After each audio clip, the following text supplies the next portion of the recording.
แขนสอดยามนอนแท้ดียามหนา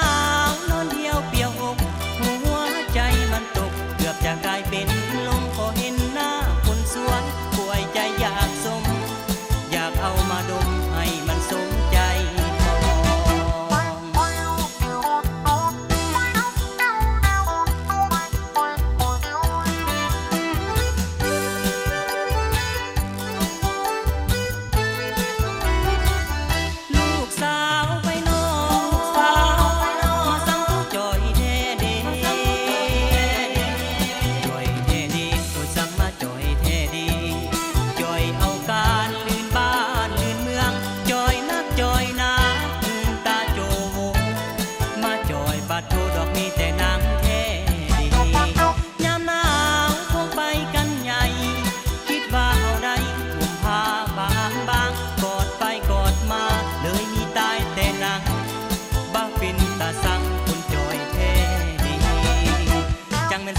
จอยเนาะ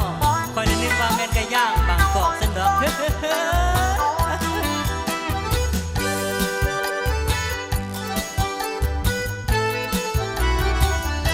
ูกสาวไปนอน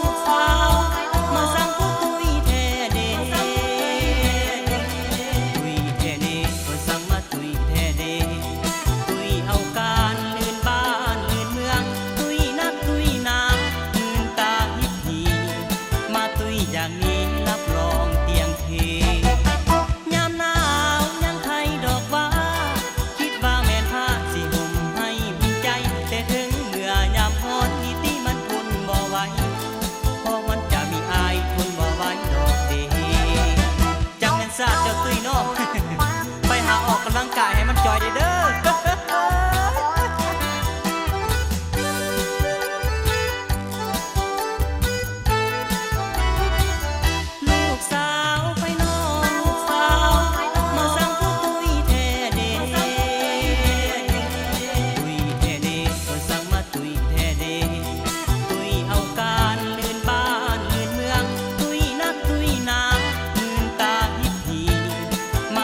อย่างนี้รับรองเตียงเทยามหนาวยังไทยดอกว่าคิดว่าแม่นผ้าสิห่มให้อุ่นใจแต่ถึงเมื่อยามร้อนอีตีมันทนบ่ไหวเพราะมันจะมีอายทนบ่ไหวดอกเดจังแม่นซาเจ้าตุ้ยน้องไปหาออกกำลังกายให้มันจอยเด้อ